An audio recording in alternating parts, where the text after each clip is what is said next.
Boa tarde. Acompanhe agora o tema que faz esta síntese informativa. Analistas sugerem que o Presidente da República negocie com Isabel dos Santos, visando proteger os bens da empresária no estrangeiro, a bem de Angola. O desenvolvimento desta matéria você vai acompanhar a seguir.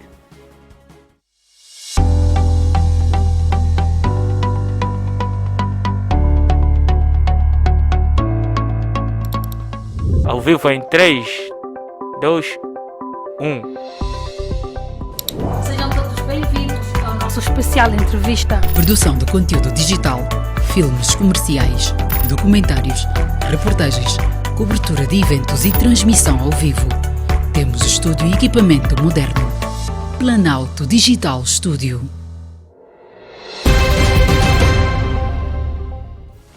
Estamos de volta para o desenvolvimento. Os processos movidos pelo governo angolano, liderado pelo presidente João Lourenço, contra a empresária Isabel dos Santos, foi um dos factos que marcou significativamente o ano de 2020, apesar de o mesmo ano ter colocado os países numa condição de stand-by.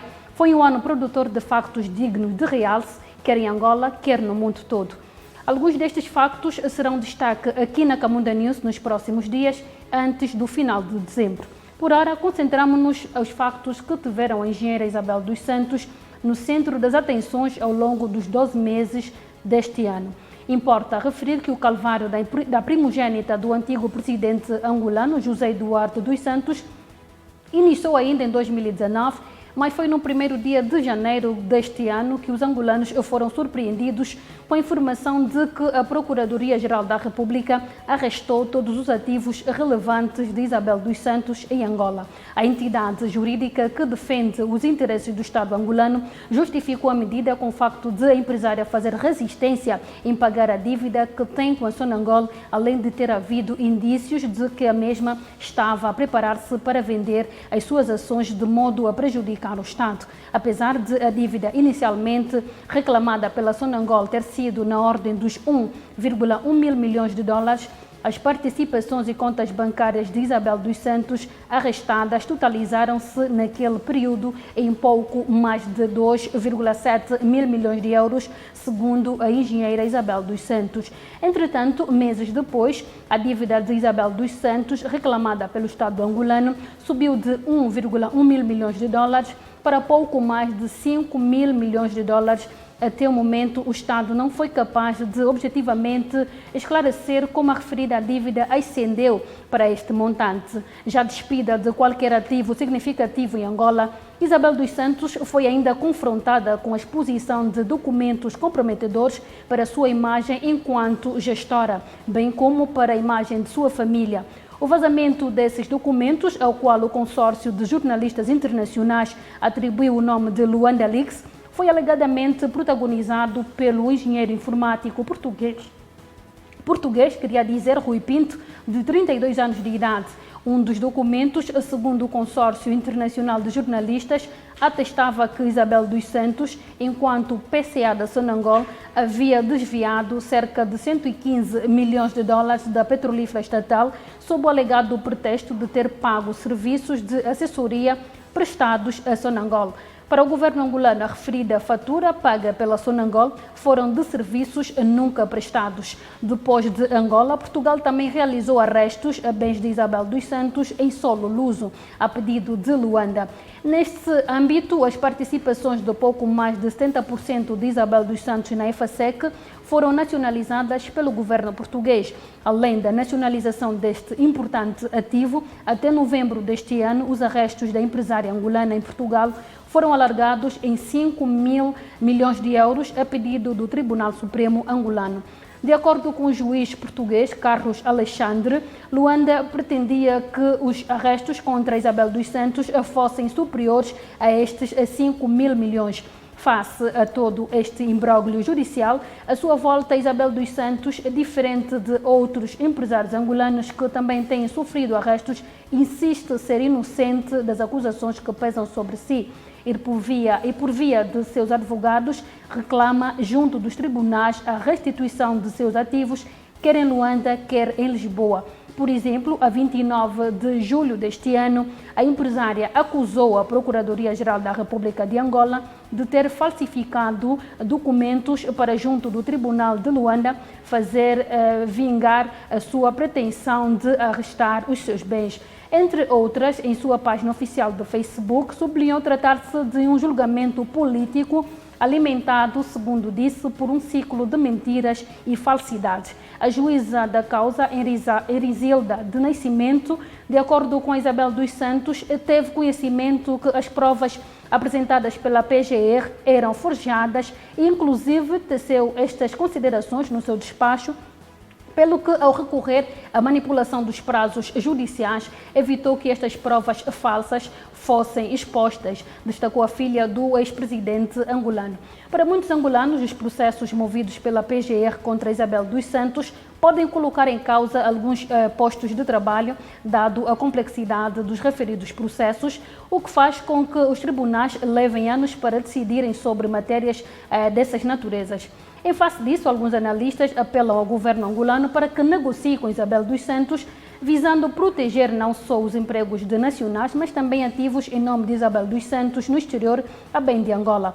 Falando a Camunda News, o advogado Luís Carlos sublinha que o ideal para o diferendo que opõe Isabel dos Santos e o governo é a negociação para evitar-se a saturação do tribunal. O processo tem dois caminhos. Tem um caminho da negociação e o senhor Presidente da República já fechou, disse que já não há conversa possível com a engenheira Isabel dos Santos. E há um outro caminho que é a não negociação, e a não negociação vai levar à saturação do tribunal. Pode saturar porque os processos judiciais é montado por um conjunto de formalismo. Há processos no tribunal que podem levar 10, 15 anos. E esse processo não vai satisfazer as necessidades do governo. O que é que o governo quer? O governo, na verdade, quer o dinheiro. Não quer outra coisa, porque não interessa o governo condenar a Isabel dos Santos no pagamento de X. Mas se houvesse um acordo para o pagamento da parte ou dos dividendos do governo, seria melhor. Okay. Porque essa pessoa em causa também não está em território angolano. Deveria ser por meio de provas apresentar tanto uma parte como a outra junto do tribunal. Se a engenheira Isabel dos Santos alega que não tem nada a pagar, deve provar em juízo, em tribunal. Se o governo também acusa que não recebeu nada, é porque presume que tem a prova em tribunal que nunca recebeu nenhum dividendo do conjunto ou do leque de negócios efetuado pela engenheira Isabel dos Santos. Porque o que se fala no mídia é mesmo só informação. Mas no tribunal, quando estamos perante a processos, deve ser por meio de prova. Tem que provar junto ao tribunal que não tem dívida com o Estado, que enquanto esteve à frente da Sonangol, que pagou os serviços de consultoria por meio de provas, que enquanto esteve em frente de outras empresas, por exemplo, da Unitel, sempre pagou o dividendo do Estado, porque a informação que temos é que a Sonangol também tem ações junto da Unitel. O advogado justifica a sua posição com o desejo de ver o Estado a não vir um dia destes a perder tudo, além de se evitar uma possível saturação do tribunal. Entre outras, Luís Carlos acredita que o presidente João Lourenço poderá terminar o presente mandato em 2022 sem que a empresária Isabel dos Santos venha a restituir os bens que o Estado reclama. Quando estamos perante a litígios, é a negocial. A via negocial não ganhamos tudo e também não perdemos tudo. Vamos para o equilíbrio. É melhor sempre negociar em detrimento da via judicial, do litígio, que a via é muito morosa, é muito cansativa. Então, a via negocial é sempre a melhor para qualquer tipo de litígio. Mas é certo que não restitua, que a engenheira Isabel Santos não faça a restituição na eventualidade de não haver abertura negocial. É o mais certo. Que esse processo vai para além de 2022, porque o mandato da Sua Excelência, o Sr. Presidente da República, termina no ano de 2022. Por isso é que eu disse que a melhor via seria a negociação. Se não, vejamos, com a nacionalização da IFASEC, quem ganha é o governo português. O governo português, quer dizer, todos os ativos da IFASEC é transferido para a esfera jurídica do Estado português, porque nacionalizaram. Não é verdade? E é uma angolana que fica mais pobre. Por quê? Porque com a IFASEC, à frente da IFASEC, uma angolana, que era a engenheira Isabel dos Santos, poderia haver dividendos e mais vantagens para Angola. Porque a angolana tem interesse em Angola, mais facilmente com os dividendos que ela tiraria da IFASEC, podia investir nos seus negócios em território angolano. E não é este o caso, porque a empresa IFASEC vai continuar na mão dos portugueses, mas também é preciso ver numa outra perspectiva. Uma outra corrente é que os portugueses também nunca viram bem o investimento da Isabel dos Santos em Portugal. Não só da engenheira Isabel dos Santos, como de outros angolanos em Portugal. Por quê? Porque a Angola tem uma imagem negativa em Portugal, devido aos negócios que muitos angolanos fizeram em território português. A semelhança do advogado Luís Carlos César Silveira, jornalista e editor executivo do jornal Valor Econômico, um título angolano especializado em matéria econômica, considera os processos de Isabel dos Santos complexos e apela às pessoas a não fazerem confusão quando venham analisar o caso da referida empresária pelo facto de haver um processo cível a um criminal. E um criminal, não sei que está correto. Alertar que são processos judiciais, né? Tudo o que nós podemos falar é com base no que sabemos, no que lemos, no que as fontes vão nos falando. E depois, é preciso esclarecer aqui uma questão que tem havido muita confusão. A empresária Isabel dos Santos tem 2 processos a correr. Ou seja, esse caso do suposto desvio enquanto PCA da Sonangol não é necessariamente o caso que deu origem ao arresto. Ou seja, esse caso deu origem a um processo crime. Depois tem um segundo caso, que é o jurídico, para um processo cível, que é por causa de um suposto empréstimo, isso, quem olha as contas da Sonangol está lá, que ainda não pagou.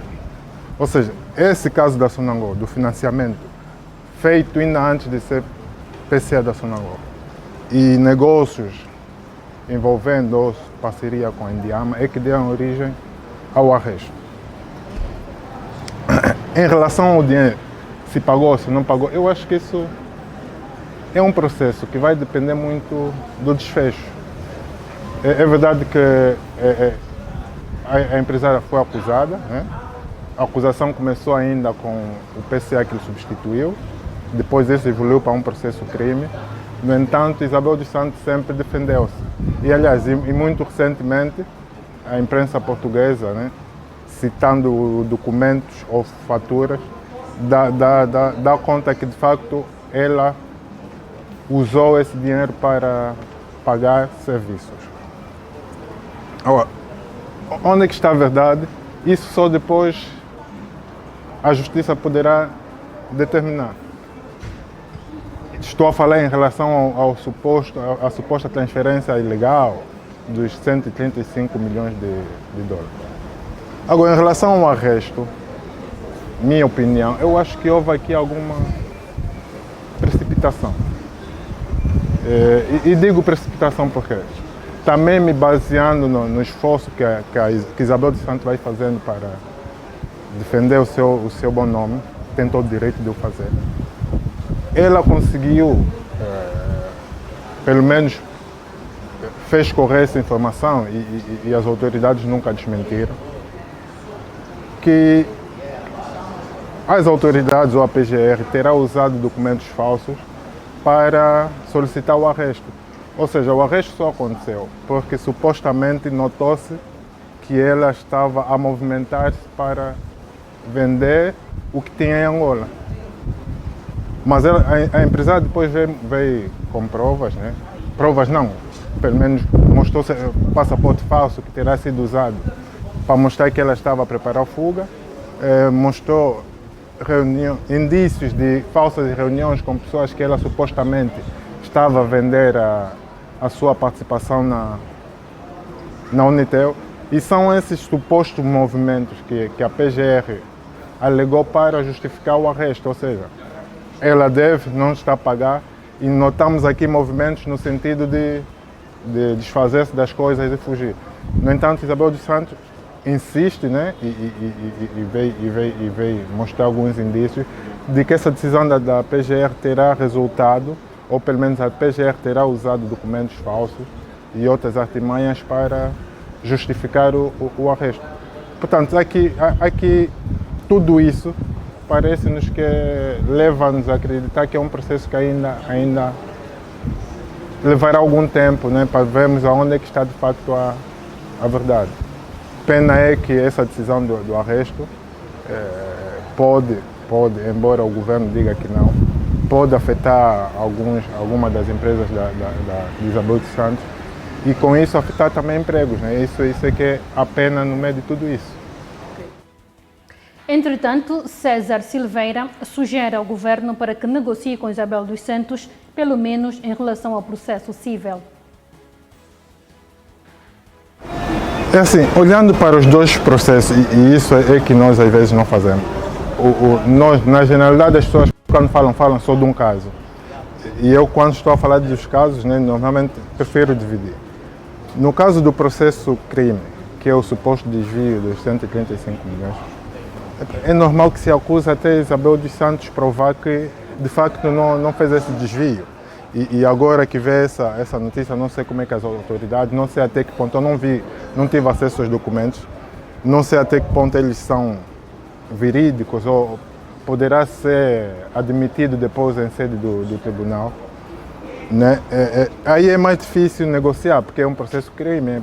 Pronto, e a empresa terá de provar em julgamento que de facto ou não desviou ou transferiu para fazer de facto pagamentos. Aqui a causa terá feito pagamentos ou transferência já no fim do seu mandato. Essa é outra questão também que conhecendo a realidade do passado aqui em Angola, provavelmente ela não terá sido a primeira ou a única a fazer muitos. E já ouvimos pessoas que também já ocuparam determinados cargos a dizer que é uma prática que muitos fizeram. Ou seja, estou de saída, deixa-me já pagar todos os serviços que fiz. Depois, há outro caso aqui, disse que ela terá feito um negócio com algumas empresas dela. Provavelmente sim, não sei. Só que as pessoas não podem esquecer que Isabel dos Santos, antes de ser nomeada a PCA, já tinha sido contratada para fazer um trabalho esteve quase um ano a trabalhar na Zona Norte. Nessa altura, de certeza, levou algumas empresas com ligação. Ora, quando foi nomeada PCA, alguns desses contratos provavelmente já estavam feitos. Terá sentido a obrigação de pagar esse dinheiro? Talvez. Minha opinião pessoal, acho que a empresária terá cometido um erro. Não sei se hoje não se arrepende. Eu acho que terá cometido um erro. Porque provavelmente seria melhor, se ela provavelmente soubesse que isso viria a dar no que deu, provavelmente é melhor deixar dívida, né? Ou ela depois, e tentar cobrar mesmo já depois dela estar fora. Provavelmente se fizesse isso, não teria, pelo menos estaria livre do processo crime. Em relação ao processo civil, que é o que deu origem ao arresto, eu acho que sim, porque não é o primeiro caso. É assim, decisão provavelmente errada, medida errada do passado, mas a Zona Angola emprestar dinheiro para privados realizarem negócios ou construírem empresas era uma prática normal. Aconteceu com a Isabel, aconteceu com outros projetos. No entanto, há projetos que estão a ser, pelo menos um, né, que foi público, que não se tomou a mesma decisão. Refiro-me, por exemplo, à fábrica de cimento do Kwanza Sul. Aquela fábrica foi feita com financiamento total da Sonangol. No entanto, até hoje, não se pagou, até pelo menos quando a PGR, a última informação que a PGR deu, os acionistas não terão pago um único Kwanza. No entanto, a PGR, a este processo, decidiu não arrestar e, pelo menos segundo o comunicado que fez já há alguns meses no caso, não arrestaram em nome dos empregos. Ou seja, a questão que se levanta é por que no caso da fábrica de cimento do Kwanza Sul, a PGR decidiu não arrestar em nome dos empregos e renegociar novos prazos de pagamento, e no caso, por exemplo, da Isabel ou outro, não o fez. Até porque no caso da Isabel, todos nós ouvimos a Isabel dos Santos a vir defender-se, e a Sonangol também, no comunicado, assumiu isso. Isabel tentou pagar em Kwanza. Ou seja, se tentou pagar em Kwanza e supostamente a última parcela que devia, é porque pelo menos há a intenção de pagar. Então, por que com aquele que nunca pagou um tostão, a PGR decidiu não arrestar em nome do emprego, e com a pessoa que até deu sinal, pagou em Kwanza, depois devolveram porque afinal não recebeu Kwanza? Com essa não há a suposta negociação. Pronto, lá a desculpa foi que houve indício, tentativa de dispersão dos bens. Pronto, agora a Isabel já veio dizer que não, baseando-se em documentos falsos. Pronto, não sabemos se também a Isabel está a ser vítima, porque por causa do peso que tinha e as autoridades achavam a necessidade de mostrar que de facto a luta contra a corrupção é uma coisa séria. Então, uns nomes soariam melhor que os outros, não sei. Agora, que havia margens para negociações, né? Eu acredito que sim. Esta matéria, o caro internauta poderá acompanhar nas próximas horas no nosso site.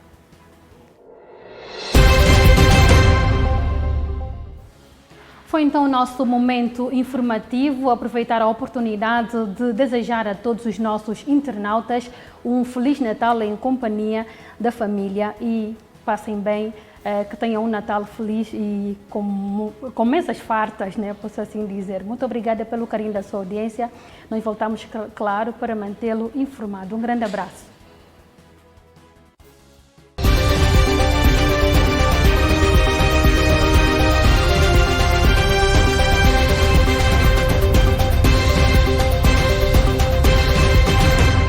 Camunda News, informação atualizada e cidadania.